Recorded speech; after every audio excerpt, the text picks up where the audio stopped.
निर्जला एकादशी व्रत जय श्री कथा। कृष्णा, राधे राधे। आप सभी को निर्जला एकादशी की हार्दिक शुभकामनाएं।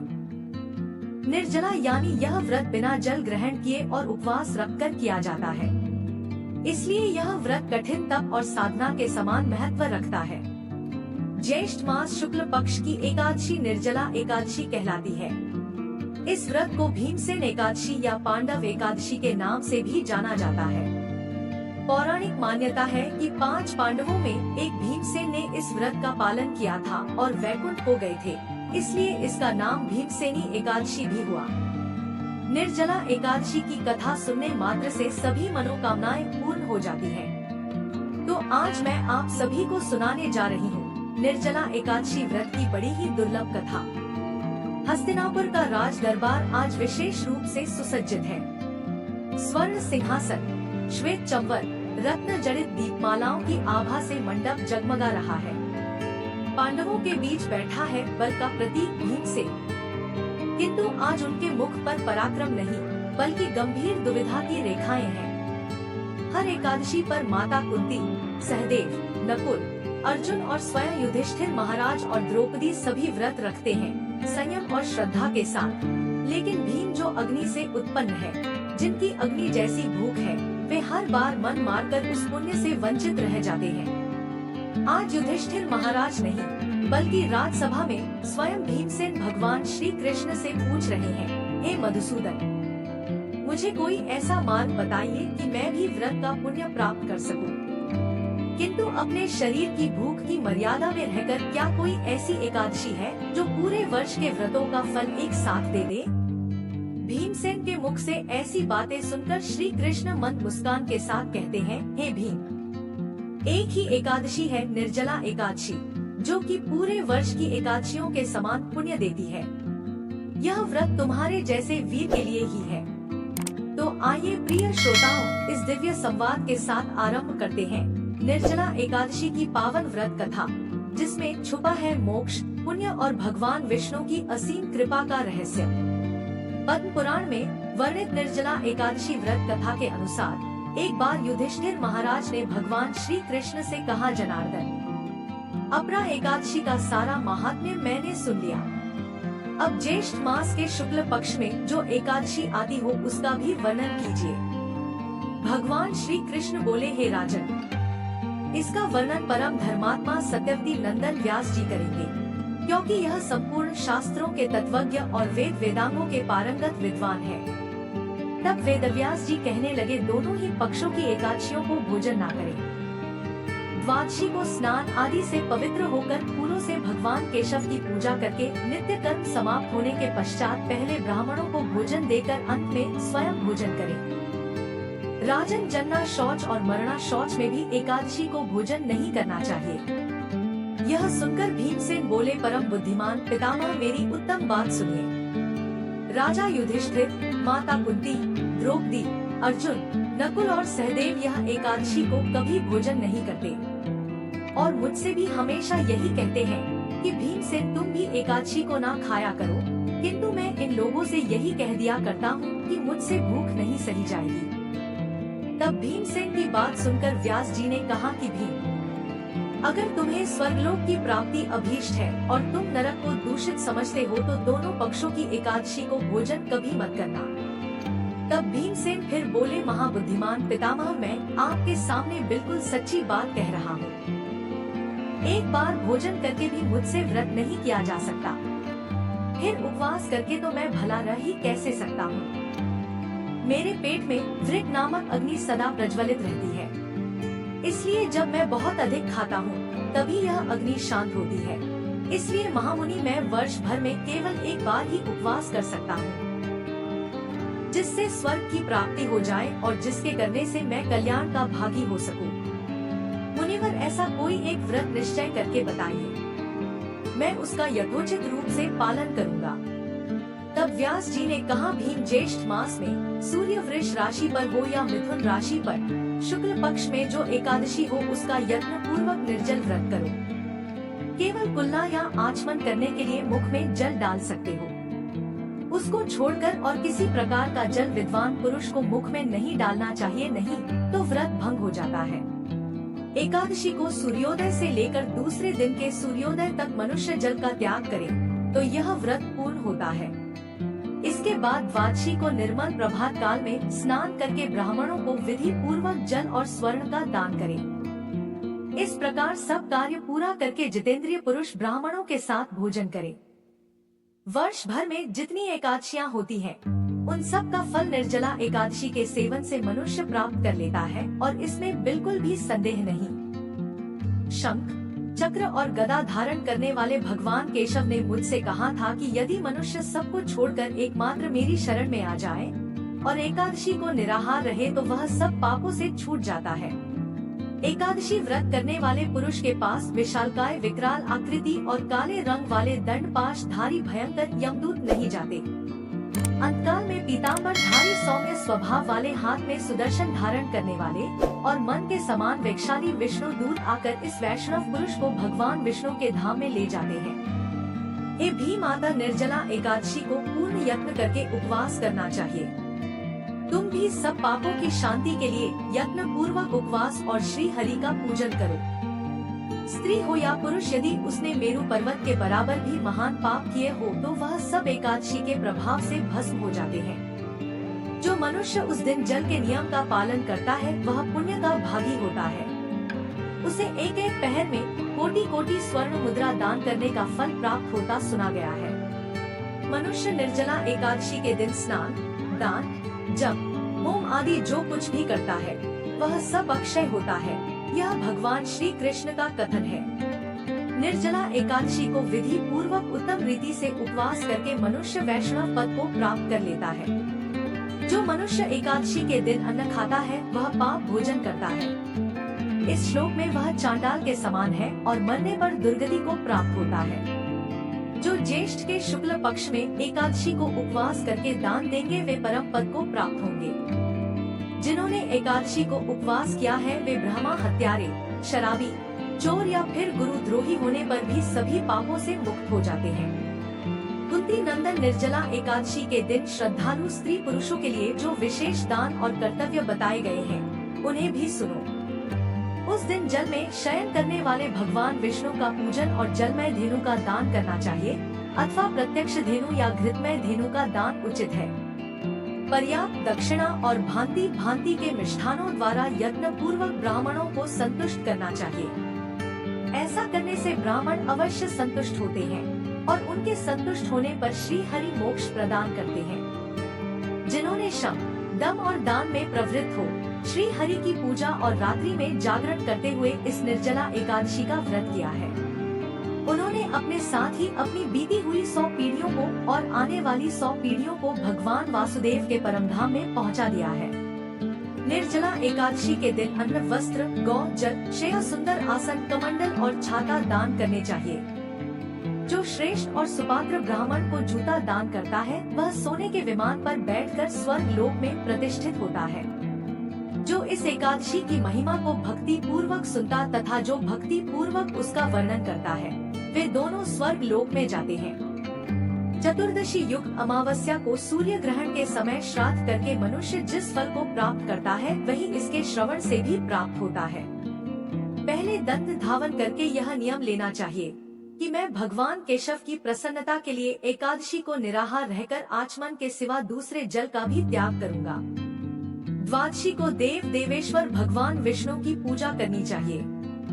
गंध, धूप, पुष्प और सुंदर वस्त्र से विधि पूर्वक पूजन करके जल का घड़ा संकल्प करते हुए कुछ मंत्र का उच्चारण करें। संसार सागर से तारने वाले देव देव ऋषिकेश, इस जल के घड़े का दान करने से आप मुझे परम गति की प्राप्ति कराइए।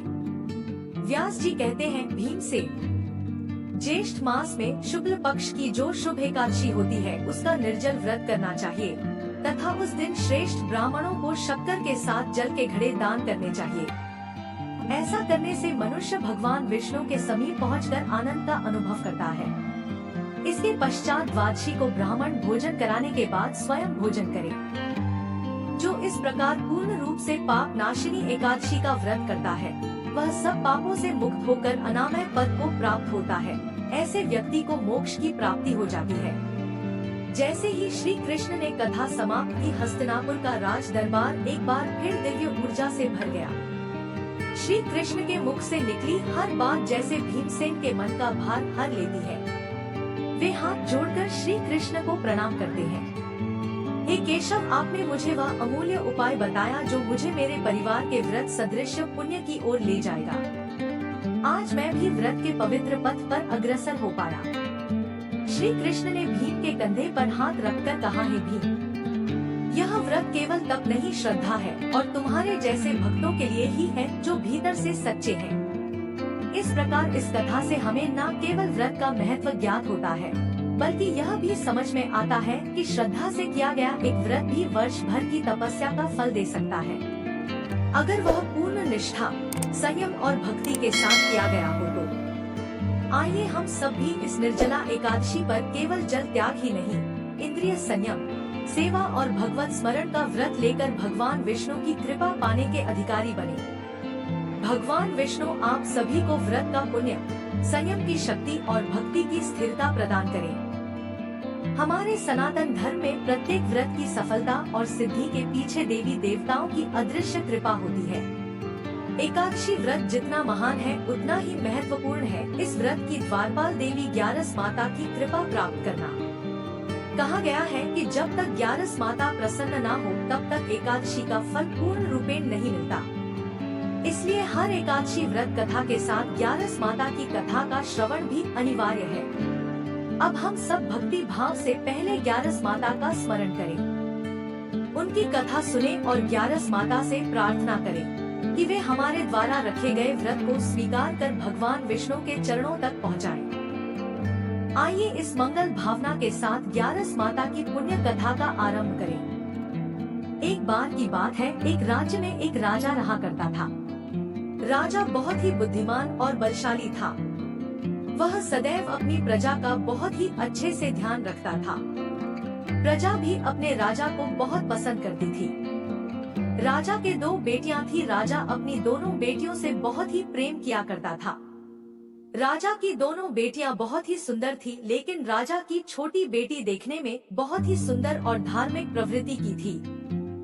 वह 12 मास ग्यारस माता की पूजा और व्रत किया करती थी। सभी लोग राजा की छोटी बेटी से बहुत ही प्रेम करते थे और खूब प्रशंसा किया करते थे। वह बोलने में बहुत ही अच्छी थी। राजा भी अपनी छोटी बेटी को बड़ी बेटी से कुछ ज्यादा ही प्रेम करता था, जिस कारण राजा की बड़ी बेटी को अपनी छोटी बहन से नफरत होने लगी। समय के साथ राजा की दोनों बेटियां बड़ी हो गई।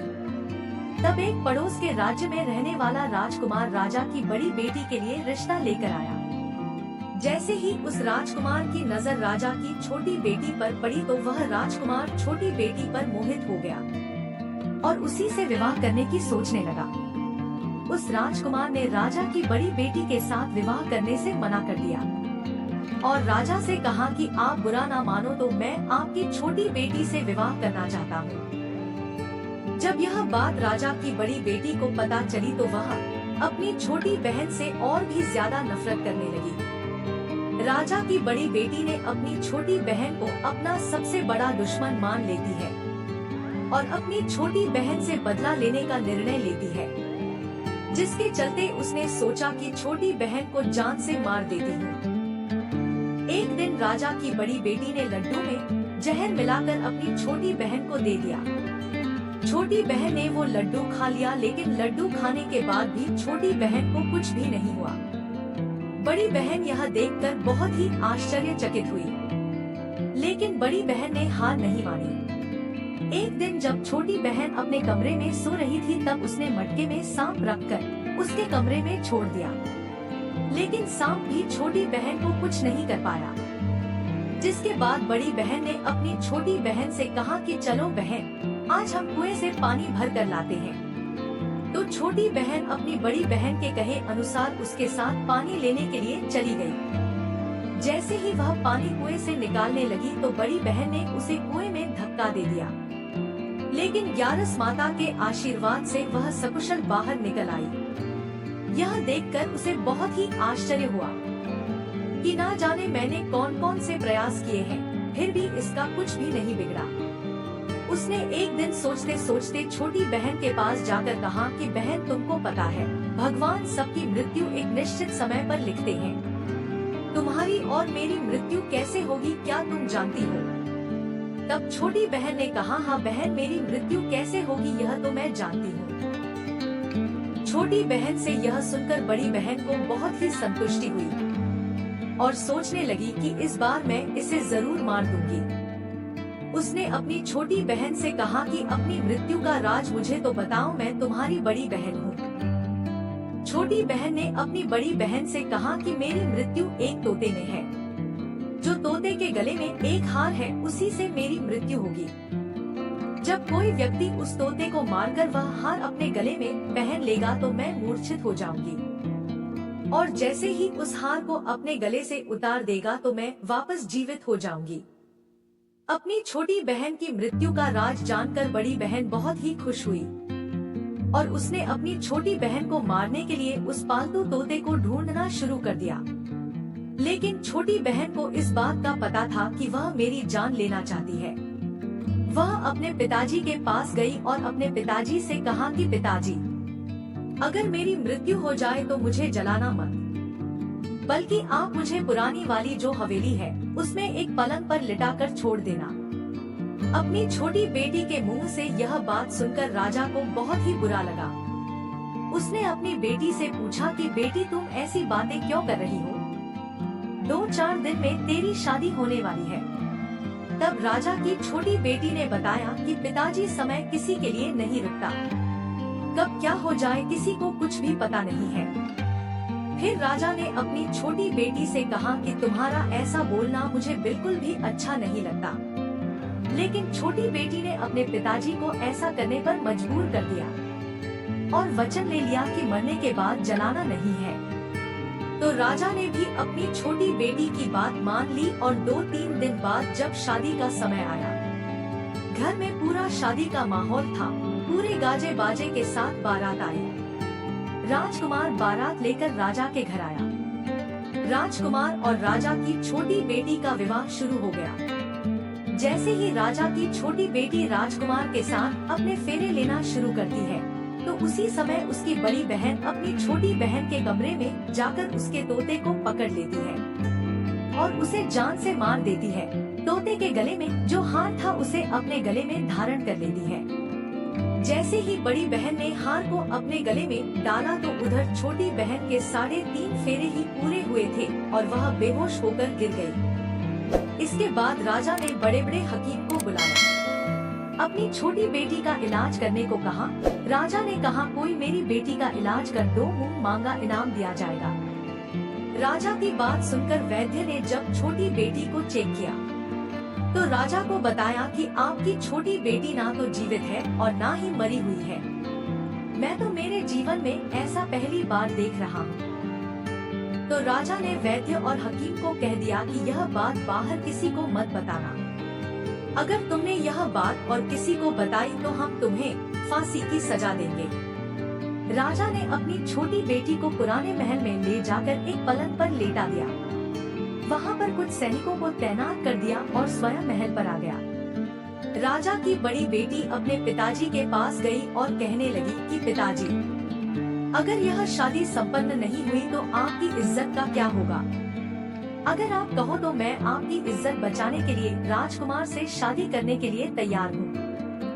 राजा ने अपनी बड़ी बेटी की बात मानकर छोटी बेटी के कपड़े बड़ी बेटी को पहना दिए और मंडप पर भेज दिया। लेकिन राजकुमार यह जान गया था कि यह राजा की छोटी बेटी नहीं है, तो उसने शादी करने से मना कर दिया। लेकिन वहाँ पर आए सारे लोगों ने राजकुमार को शादी करने के लिए विवश कर दिया और राजा की बड़ी बेटी से शादी उस राजकुमार की करवा दी। बचे हुए 3.5 फेरे बड़ी बेटी के साथ दिलवा दिए गए। उसके बाद राजकुमार राजा की बड़ी बेटी को अपने महल ले गया। राजकुमार राजा की बड़ी बेटी से ना तो बात करता था और ना ही उसे पसंद करता था और ना ही उसके कमरे में जाता था। राजकुमार ने यह फैसला ले लिया कि मैं राजा की छोटी बेटी को ढूंढ कर ही रहूंगा। वह रात दिन उसे ढूंढता हुआ इधर उधर घूमने लगा। एक दिन राजकुमार अपने घोड़े पर सवार होकर राजा के पुराने महल के पास पहुंच गया, जहां पर उसने कुछ सैनिकों को देखा। महल के पास पहुंचकर राजकुमार ने जब महल को ध्यान से देखा तो वह समझ गया कि यह मेरे ससुर का पुराना महल है। तब राजकुमार ने सैनिकों से पूछा कि तुम लोग यहाँ पर क्या कर रहे हो और इस महल के अंदर उस पलंग पर कौन लेटा है। तो सैनिकों ने बताया कि यहाँ पर राजा की छोटी बेटी लेटी है। यह सुनकर राजकुमार बहुत ही खुश हुआ और तुरंत उससे मिलने के लिए अंदर चला गया। लेकिन अंदर जाकर देखा तो वो तो बिल्कुल बेहोश थी। राजकुमार उसकी सेवा करने लगा। जैसे ही रात हुई राजा की छोटी बेटी उठकर बैठ गई। राजकुमार यह देखकर बहुत ही खुश हुआ और उससे पूछने लगा कि तुम यहाँ पर क्या कर रही हो, ऐसे बीच फेरों से गायब होकर यहाँ पर क्यों चली आई, तुम मेरे साथ चलो। राजा की छोटी बेटी ने राजकुमार को सारी बात बता दी। बताया कि मेरी जान एक तोते में बसी थी और यह बात मैंने अपनी बड़ी बहन को बता दी थी। मुझे पता है कि उसी ने मुझे मारने का प्रयास किया है। उसके पास एक हार है जिसको वह सुबह पहन लेती है और रात को उतार कर रख देती है। जब तक वह हार को पहने रखती है तब तक मैं मूर्छित रहती हूँ और जैसे ही वह हार को उतार देती है तो मैं जीवित हो जाती हूँ। और जब तक मेरी बड़ी बहन के पास वह हार है तब तक मैं ऐसे ही जीवित और मूर्छित होती रहूंगी। अगर मेरी बड़ी बहन के पास जो हार है वह मेरे हाथ आ जाए तो मैं हमेशा के लिए जीवित हो जाऊंगी। राजकुमार यह बात सुनकर राजा की छोटी बेटी के पास रहने का निर्णय ले लिया और बचे हुए फेरे लेकर अपने विवाह को भी पूरा कर लिया और वहीं पर रहने लगा। ऐसे करते करते काफी समय बीत गया। राजा की छोटी बेटी गर्भवती हो गई। एक दिन राजकुमार को किसी काम से बाहर जाना पड़ा तो पीछे से राजा की छोटी बेटी के पेट में बहुत जोरों से दर्द होने लगा। उसने उस समय ग्यारस माता का आह्वान किया, जिसके बाद ग्यारस माता वहाँ पर प्रकट हुई और उन्होंने उसके दर्द को दूर किया। एक सुंदर पुत्र को उसने जन्म दिया। जब आधी रात को राजकुमार बाहर से आया तो उसने ग्यारस माता को देखा तो वह बहुत ही आश्चर्यचकित हुआ। उसने तुरंत माता को प्रणाम किया। ग्यारस माता ने राजकुमार से कहा कि जब तुम्हारा बेटा 5 वर्ष का हो जाए तो तुम अपनी पत्नी का हार लाकर इसके गले में डाल देना, जिससे यह हमेशा के लिए जीवित हो जाएगी। समय के चलते राजकुमार का बेटा 5 साल का हो गया। एक दिन राजकुमार को फिर किसी काम से बाहर जाना पड़ा। उसने अपने बेटे से कहा, तुम अपनी माता का ध्यान रखना और मैं शाम तक लौट आऊंगा। जैसे ही राजकुमार वहाँ से बाहर निकला तो बड़ी बहन के सैनिकों ने उसे देख लिया और बड़ी बहन को जाकर सारी बात बता दी। जिसके बाद बड़ी बहन अपनी छोटी बहन के पुत्र को वहाँ से उठवा लिया और उसे मरवा दिया। उसके 2 टुकड़े करवाए। पहले टुकड़े को चक्की के पास छुपा दिया और दूसरा टुकड़ा अपने पलंग के नीचे रख लिया। यह देखकर ग्यारस माता ने भिखारी का रूप धारण किया और उसके घर आ गई। भिक्षा मांगने लगी तो बड़ी बहन ने अपने नौकरों से कहा कि जाओ भिखारी को भिक्षा दे दो। लेकिन जैसे ही नौकर ग्यारस माता को भिक्षा देने के लिए जाता है तो माता उन्हें मना कर देती है और कहती है कि मैं तुम्हारी रानी से ही भिक्षा लूंगी। नौकरों ने अंदर जाकर कहा कि रानी वह हमसे भिक्षा नहीं ले रही है, बोल रही है कि मैं रानी से भिक्षा लूंगी। जब बड़ी बहन स्वयं भिक्षा देने के लिए भिखारिन बनी ग्यारस माता के पास आती है, उससे पहले ही माता एक बिल्ली का रूप बनाकर उसके कमरे में चली जाती है। वहाँ पर जो छोटी बेटी के पुत्र का एक टुकड़ा था वह उठा लेती है और दूसरा चक्की के पास से उठाकर जीवित कर देती है और वहाँ से लेकर चली जाती है और राजकुमार को सारी बात बताकर उन्हें उसका बेटा सौंप देती है। राजकुमार अपने बेटे को लेकर उस बड़ी बहन के पास जाता है और उसे कहता है कि इस बच्चे का अच्छे से ध्यान रखना है। अगर तुम इस बच्चे का अच्छे से ध्यान रखोगी तो ही मैं तुमसे बात करूँगा, वरना मैं यहाँ से चला जाऊँगा। एक दिन राजकुमार ने अपने बच्चे से कहा कि तुम ऐसा करो, तुम्हारी माँ के गले का वो हार मांग लो, तुम्हारी जिद की वजह से वह तुम्हें दे देगी। अपने पिताजी के कहे अनुसार लड़का अपनी बड़ी माँ के पास जाकर कहता है कि माँ, मुझे तुम्हारे गले का हार चाहिए।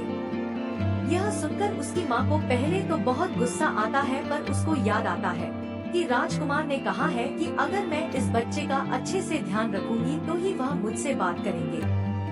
वह सोचती है कि छोटी बहन अब तक तो मर गई होगी, उसे जला भी दिया होगा, अब कौन सी जिंदा होने वाली है। यही सोचकर वह हार को निकालकर उस बच्चे को दे देती है। वह बच्चा उस हार को ले जाकर अपने पिताजी को दे देता है। तो राजकुमार अपने बेटे और उस हार को लेकर वहाँ से चला जाता है और जाते हुए कहकर जाता है कि तुम हमारे लिए खाना बनाकर तैयार रखना, मैं शाम को आकर तुम्हारे साथ ही खाना खाऊंगा। यह कहकर अपने बेटे को लेकर वहाँ से सीधा राजा के पास जाता है और राजा को सारी बात बता देता है। राजा अपनी बड़ी बेटी की यह करतूत सुनकर बहुत ही क्रोधित होते हैं और अपनी परवरिश को दोष देने लगते हैं। राजा राजकुमार को अपनी छोटी बेटी के साथ रहने का आदेश देते हैं। राजकुमार वह हार लेकर छोटी रानी के पास जाता है और उसके गले में वह हार डाल देता है, जिससे वह जीवित हो जाती है। दोनों बहुत ही खुश होते हैं। राजकुमार अपने बेटे और अपनी पत्नी को लेकर अपने राज्य में चला जाता है। इस तरह एकादशी व्रत के प्रभाव से राजा की छोटी बेटी को अपने जीवन में आई तमाम मुसीबतों से छुटकारा मिलता है। जय श्री हरि विष्णु। अगर वीडियो पसंद आई तो हमारे चैनल को सब्सक्राइब करें। धन्यवाद।